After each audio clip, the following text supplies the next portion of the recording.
I've been carrying everything for years. Today, I cut the ties. And no more payments and no more support. I texted, "You're on your own now." Welcome to my YouTube channel. This channel shares stories from Reddit focusing on topics about family, friends, life, and the challenges we often face. Each story brings a valuable lesson. And today we will follow the story of a woman named Liz who faced a tense family situation and toxic relationships that had lasted for years. Have you ever felt like you were shouldering too much in a relationship without getting the recognition you deserved? If so, you will relate to Liz. Today's story will help you reflect on how we deal with family and whether we sometimes forget about ourselves in the process. Stay tuned to the end of the story to see how Liz made her decision and how she overcame this challenge. And if you find this story meaningful, don't forget to subscribe and help me reach 1,000 subscribers. This will give me the motivation to continue bringing you more great and impactful stories. Let's get started. Can you watch the kids for a few hours tonight? My sister's voice crackled over the phone, the same request I'd been getting for years. But this time I wasn't just going to say yes. I was done. My sister, Rachel, had always known how to manipulate things in her favor. She would act like she was helpless, always burdened with her 3 children, and play the victim card whenever I tried to take a step back. But there was something about her tone today that made my blood run cold. It wasn't desperation. It wasn't even a plea for help. It was a demand. The kind of demand I'd gotten so used to ignoring. I ran my fingers through my hair, letting out a frustrated sigh. "You know I can't. I'm already stretched thin with work and trying to keep everything together," I said, my voice tight. There was a pause on the other end of the line, and then Rachel's voice softened. "Come on, Liz. You know Mom can't do it either. She's sick. Remember?" That was when the walls of my world started to crack. My mom, Margot, had been too sick to watch my kids, too frail to even answer the phone at times. But Rachel's words hung in the air, and something clicked in me. I couldn't help but think. I knew she was lying. The truth? I had no idea what was going on with my family, but everything felt off. Every time I tried to reach out to Margot, she was either too sick or conveniently unavailable. My mind raced, and I decided, right then, to see it for myself. I walked into my mom's house without knocking. I had never done that before. It was always a small thing, something that seemed insignificant, but today felt different. It felt like the world was tilting beneath me, like I had crossed some invisible line. I wasn't prepared for what I was about to find, but something in me knew I had to confront it. As I pushed open the door, my eyes locked onto her. There she was, Margot, sitting on the couch, her face lit up with a grin that could rival a child on Christmas morning. She was laughing, holding Rachel's youngest, her face glowing with a kind of energy I hadn't seen in months. Rachel's kids were bouncing around the room, and my mom was far more active than she'd been in weeks. It hit me instantly, the irony, the complete absurdity of the situation. Everything they had told me, everything they had fed me, crumbled before my eyes in that single moment. My heart pounded. The lies, the manipulation, the sacrifices I had made for a family that never truly needed me, they all came rushing in. "You're kidding me," I muttered under my breath, barely able to believe what I was seeing. Mom's eyes flicked up to meet mine, her face going pale for just a split second. But then, like flipping a switch, she plastered on that fake smile. The one I had come to loathe. "Liz, what a surprise!" she exclaimed, her voice almost too chipper, almost forced, as though she hadn't just been pretending to be bedridden for weeks, unable to lift a finger, unable to help me with anything. I could feel the anger rising within me, hot and sudden. This wasn't just a shock. It wasn't just betrayal, it was a gut punch. I had been doing everything for them. I had kept their lights on, paid their bills, sacrificed my own peace and well-being because they sold me this story. They sold me on the idea that Margot was too frail, too weak to even hold a conversation, much less take care of my daughter. And here she was perfectly fine, playing with Rachel's kids as if nothing had ever happened. I clenched my fists so tight my knuckles turned white. The disappointment and fury I had kept bottled up for so long started to spill over. I had given everything, and for what? To be manipulated? To be treated like a fool? I stepped further into the house, standing tall in the doorway. I wasn't going to let them avoid the confrontation any longer. I wasn't going to back down. "You said you couldn't watch my kids because you were sick, but now you're here, playing with Rachel's kids like nothing's wrong." The words came out sharp, colder than I intended. But they had to know. I had to let them know that I wasn't buying their act anymore. There was a long silence, thick and suffocating. Margot didn't answer immediately. I could see her processing, maybe trying to come up with another excuse, another lie to smooth things over. But I wasn't going to let her manipulate me again. Not this time. Rachel, of course, couldn't stay quiet. She was always the one to jump in when things got uncomfortable. Always the one to shield Margot, to make excuses. Mom's been doing so much lately, Liz. She can't be expected to do everything, she said, her voice dripping with the same practiced concern that always seemed to excuse their behavior. I felt my chest tighten.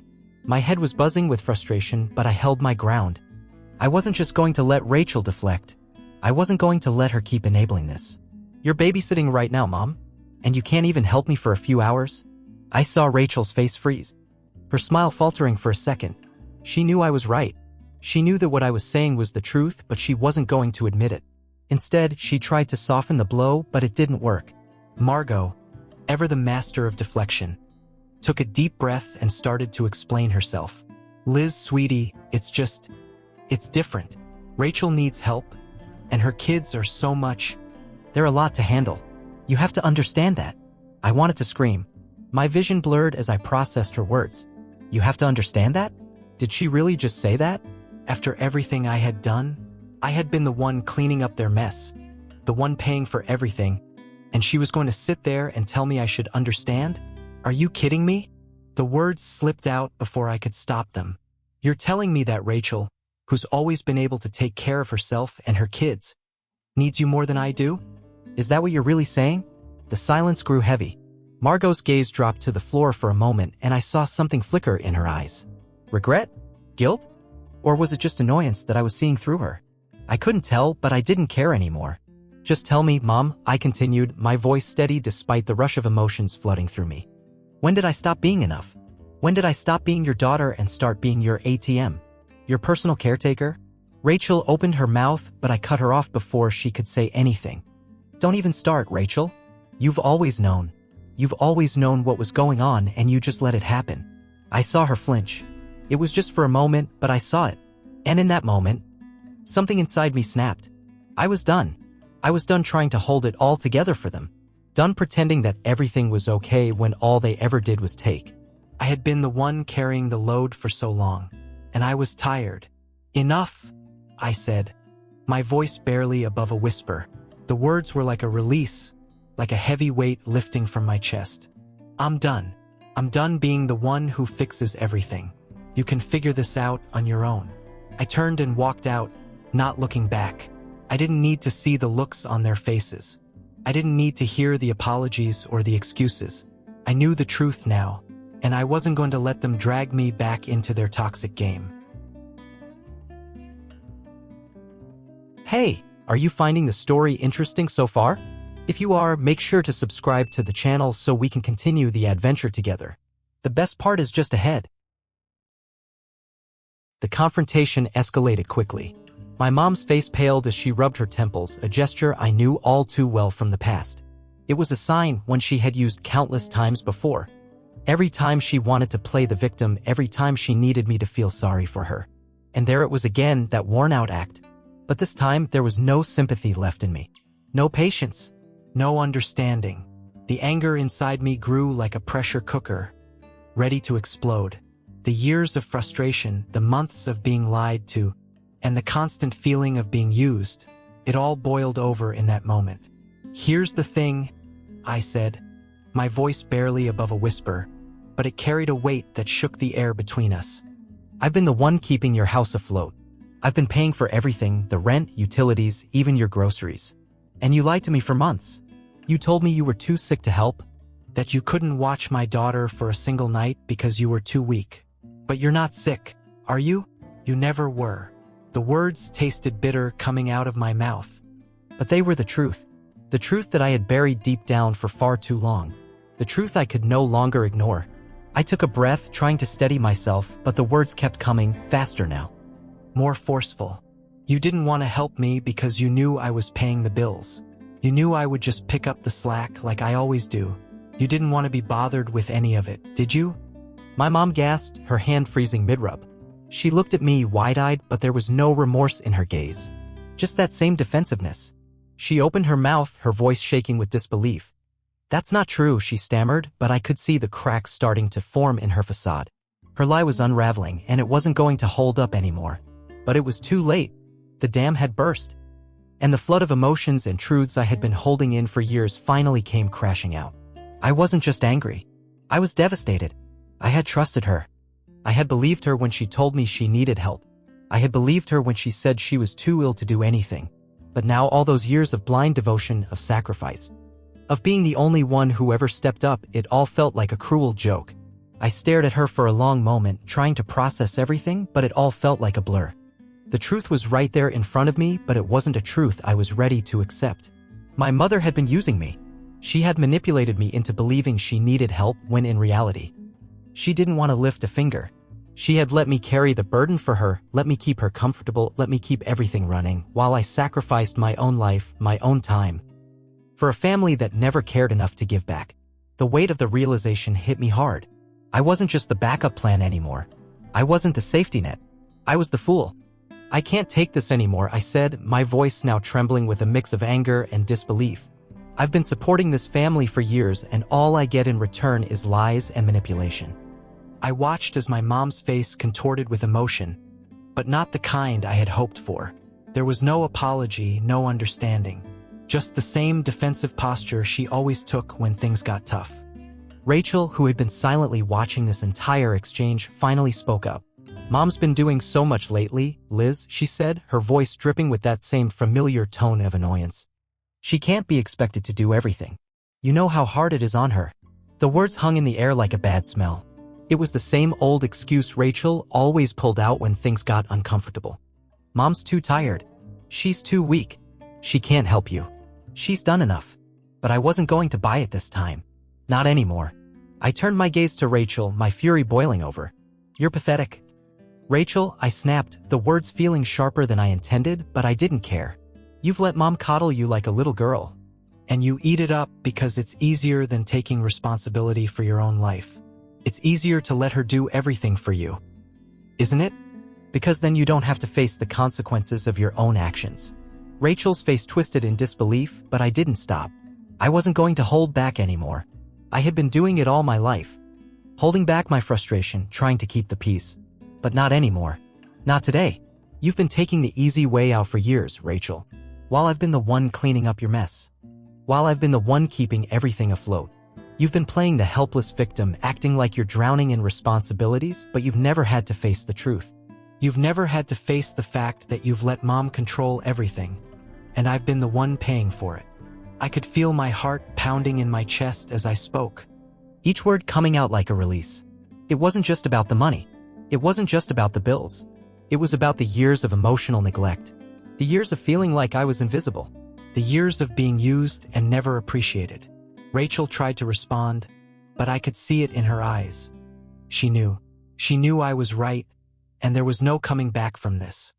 I had said everything that needed to be said, and I wasn't going to apologize for it. I turned to face my mom again, who was now sitting quietly, her face crumpled with guilt, but she didn't speak. She didn't try to defend herself. She didn't even try to explain herself. It was like she knew she had lost me. And in that moment, I realized I had already lost her. I took a deep breath and stood there for a few seconds, letting the silence settle in. Then I spoke again, quieter this time, my voice trembling with emotion. "I'm done. I'm done being your safety net. I'm done being your scapegoat. I'm done being the one who fixes everything. You both need to figure this out on your own." And just like that, I walked out. I walked out of the house that day, leaving everything behind. No more support, no more excuses.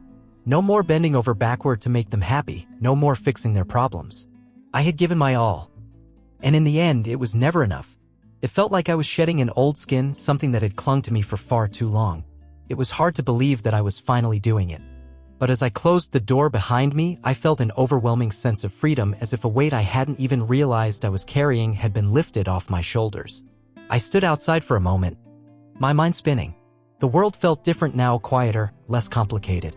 I had made the hardest decision of my life, but I knew it was the right one. I had left behind years of guilt, manipulation, and the toxic dance of trying to please people who never truly cared for me. There was no going back. and as much as I felt the sting of loss, there was also a deep sense of relief. Like taking a deep breath after holding it in for too long.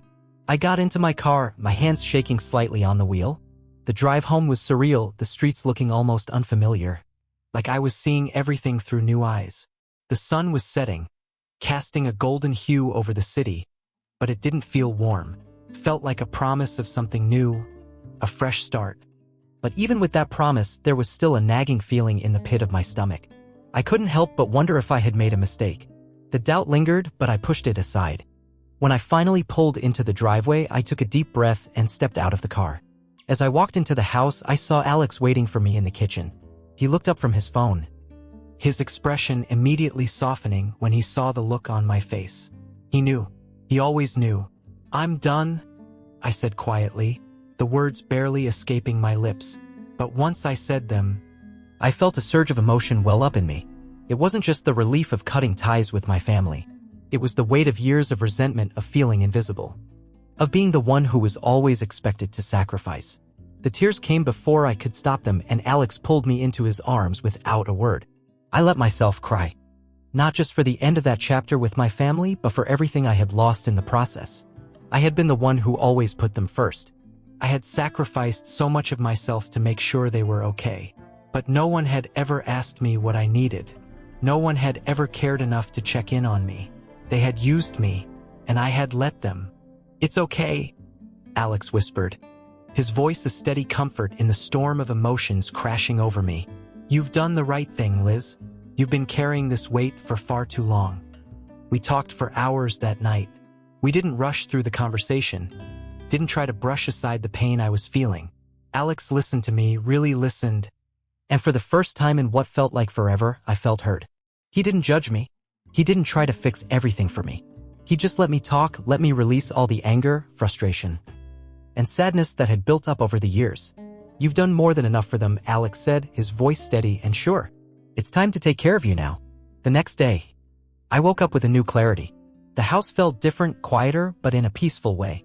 I started my day by sitting down at the kitchen table with my laptop, a cup of coffee in hand.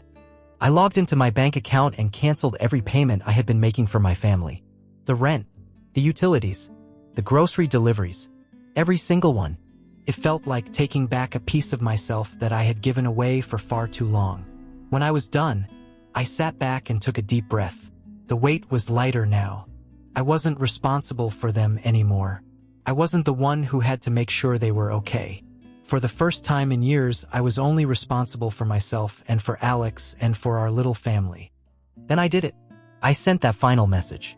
"You're on your own now. Good luck." I didn't expect them to respond, but I knew they would. And they did. The calls started almost immediately. Dozens of missed calls. Some from Mom, some from Rachel, some from other family members, all trying to reach me, trying to get me to pick up, to explain, to come back. But I didn't answer. Couldn't. Then came the emails. They were full of guilt, full of desperation, full of apologies that rang hollow. They told me I was being unreasonable, that I was overreacting, that they needed me. But none of it moved me. I had heard those words too many times before, and I knew they didn't mean it. They were just trying to manipulate me back into the fold. But this time I was stronger. I was resolute. I blocked their numbers. And for the first time in a long time, I felt peace. The silence in the house wasn't uncomfortable, it was freeing. Alex and I spent the rest of the day together, just the two of us. We went for a walk, had dinner, talked about our plans for the future. It felt so different, so normal. For once, felt like I was living my life on my terms. That night, as we lay in bed, I realized that I hadn't thought about my family for hours. I hadn't thought about the guilt or the calls or the drama. And for the first time in years, I felt like I was breathing again. There was a new sense of possibility now, a new chapter opening up in my life. The future was uncertain, yes, but for the first time in a long time, I wasn't afraid. I was ready. Alex kissed the top of my head, pulling me closer. "We're going to be okay," he said, and I believed him. For the first time in a long time, I felt like everything would be okay. And in that moment, I knew I had done the right thing. I had let go of the past, and I was finally free. Of course, my family wasn't going to take this lying down. After all, it's not every day that the glue holding a family together decides to break free.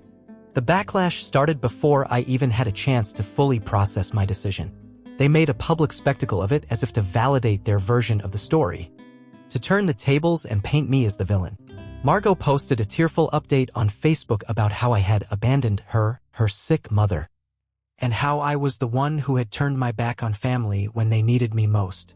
The post was dramatic, complete with a carefully selected photo of her looking frail and fragile, a well-rehearsed act. I could almost see the tears in her eyes through the screen, even though I knew they were fake. The more I read, the more it became clear that she was trying to manipulate sympathy, trying to make me feel guilty for doing what I needed to do for myself. But I didn't bite. I refused to let her or anyone else make me feel like I was the one in the wrong. Instead, I sat down at my desk and wrote the truth. I poured out everything I had been holding inside for years, the truth about how I had been supporting them financially, how I had taken on their burdens while my mother pretended to be sick and incapable of helping. I wrote about the years of emotional manipulation, of being treated like an afterthought, like the fallback plan when they needed something. It was painful to admit, but I knew that it was the only way to put an end to the lies. It wasn't about vengeance. It was about reclaiming my truth, my dignity, and my peace. I hit post and shared my story with the world. The backlash came quickly. It wasn't just the usual drama I expected from Margot or Rachel. Family members I hadn't spoken to in years suddenly started reaching out, offering their support. It was overwhelming, but in a good way. People I had long been distant from, some of whom I hadn't even realized were watching, messaged me to say they understood, that they had been in similar situations and had seen the manipulation in my family's dynamics. They told me that I wasn't alone, that it was okay to walk away, and that I was doing the right thing. At first, I didn't know how to process it. Part of me was shocked, wondering why so many people had kept quiet all these years. But the more messages I read, the more I realized that the truth had finally been told. And, ironically, it felt good to have it out in the open. Then came the part one had been dreading. Rachel. The perfect picture of the struggling single mom had been shattered. People started to question her spending habits, her constant vacations, and her always having a hard time.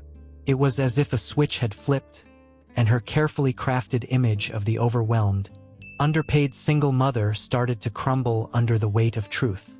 Rachel had always played the victim card, portraying herself as the one who was doing it all on her own. Despite the fact that she had been living off my support for years, she'd always been able to maintain the facade because I kept things running in the background, taking on all the financial and emotional responsibilities. But now people were starting to see through her act. It was one thing to see it happen from a distance, but it was another thing to witness the slow, inevitable unraveling of the image Rachel had built for herself. It was like watching a house of cards fall one by one. Her friends, the ones who had always told her how strong and independent she was, began questioning her decisions. They started talking about how she spent her money on unnecessary things, how she took vacations every chance she got, all while never contributing a dime to the household expenses. It wasn't just my family who was seeing it now. Her world was slowly starting to implode. The truth had come out, and the people who had been enabling her for so long were finally seeing her for what she really was. A woman who had let others, including me, carry her weight for years.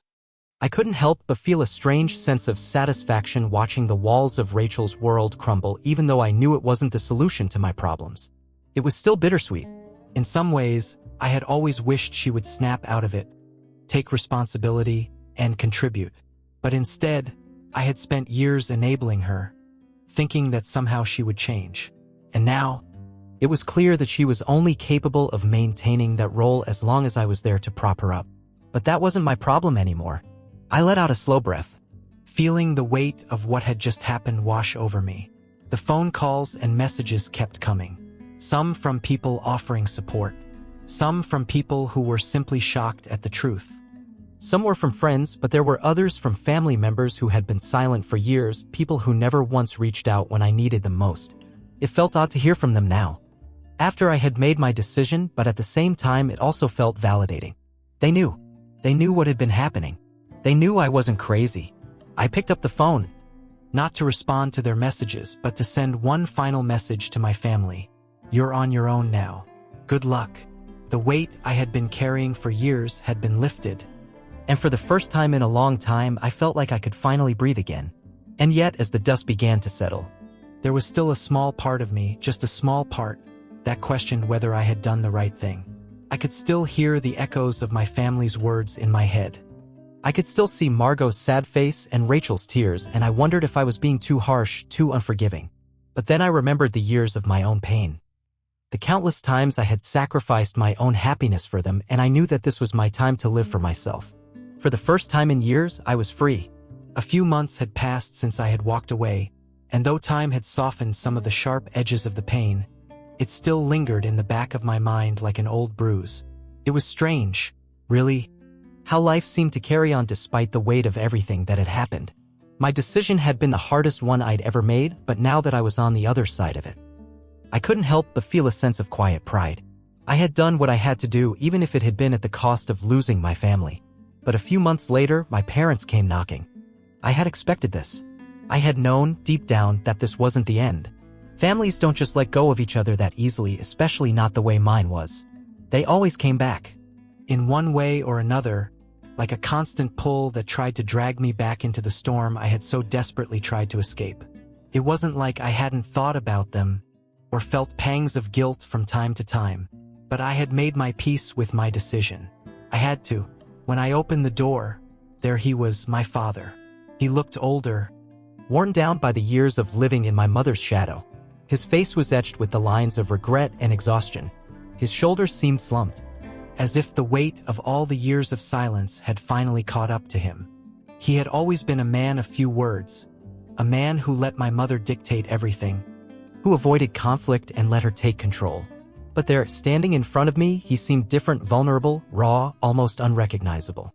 "I owe you an apology," he said, his voice thick with emotion. I blinked, not sure I had heard him right. An apology? From my father? This was not something I had ever expected. Not in a million years. He had always been the passive one, the one who stayed silent while my mother controlled everything. He never stood up for me, never defended me against her manipulations. And yet, here he was, in front of me, acknowledging all of it. "I didn't stand up for you," he continued. "I let your mom control everything, and I'm sorry. I didn't know what to say." The words hung in the air between us like a fragile thread, one that felt like it could snap at any moment. I had spent years harboring so much resentment toward him for being complicit in my mother's behavior, for letting her dictate everything without ever lifting a finger to help me. But now, hearing him say those words, something inside me shifted. It wasn't the forgiveness I had always wanted. It wasn't even an apology that could erase the past. But it was something. It was a crack in the wall of silence and denial that had existed between us for so long. I had spent so many years feeling like I was the only one who truly saw the truth, the only one who understood how much damage my mother's behavior had done to me. I had lived with that anger, that bitterness, thinking I had to carry it all alone. And now here was my father, acknowledging the reality I had been living. It wasn't much, but it was something I had never received before: acknowledgement, understanding. He wasn't asking for anything. There was no plea for forgiveness, no attempt to repair what had been broken between us. All he wanted, it seemed, was for me to know that he was proud of me for walking away. That, despite everything, he respected the decision I had made to protect myself. And that was enough. We talked for a while, not about the past, not about the things we had left unsaid for so many years. We spoke about the present, about how I was doing, how things had changed since I walked away. It wasn't a deep conversation, but there was a kind of quiet understanding in the air, a recognition that the distance between us had been bridged, even if just a little bit. As he left, there was no grand gesture, no dramatic moment, just a simple hug, one that felt like a long overdue release. I could feel the tension in his body as I wrapped my arms around him, but I could also feel the weight that had been lifted from both of us. Like the first breath of fresh air after being submerged underwater for too long. And when the door closed behind him, I sat down in the living room, letting out a slow, shaky breath. It wasn't the closure I had expected. It wasn't a fairy tale ending. But it was real. It was honest. And it was enough. I had finally made the right decision for me. I had taken the hardest step I'd ever had to take, and while I may have lost my family, I had gained something even more important, the ability to stand up for myself, to say no. And to know that I deserved better than the toxic dynamics I had been living in. I had fought for my peace, and now, finally, I was beginning to feel it. In the months that followed, I found peace. My relationship with Alex and our daughter, Chloe, grew stronger. We moved into a new home, something we had dreamed of for years. I finally felt free from the toxic hold my family had on me. I still hear from my father occasionally, but things are different now. I'm no longer their financial crutch. And as for my mom, she still hasn't apologized. But I don't need that anymore. The lesson? Sometimes you have to cut the toxic people out of your life, even if they're family. You're not obligated to keep giving when it's only draining you. Your happiness and peace matter more than their demands. What do you think about the story? I'd love to hear your thoughts or any feedback you might have. Feel free to leave a comment and share your perspective on Liz's journey. Don't forget to like and subscribe so you won't miss the next story coming your way. Thank you so much for listening all the way through.